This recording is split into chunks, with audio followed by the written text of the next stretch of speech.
मैया के काहे धोरा रवतारू हे माली कहलो भी मैया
के हमारे बड़े भैया भैया कहें कि गुरु जी कहें भैया 101 रुपये के पुरस्कार से चाहेंगे भैया खड़ा हो जाइए।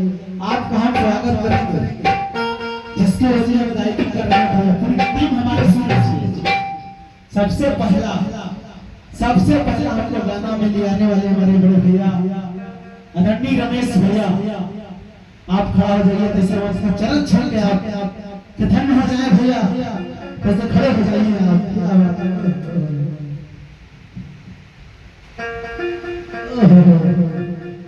ऐसा ही आशीर्वाद और प्यार दुलार बनाने रहे भैया। आपसे हमसे बचे हो जाए लेकिन आशीर्वाद वही रहने चाहिए भैया। और क्या है कि बिंदी जाते महातल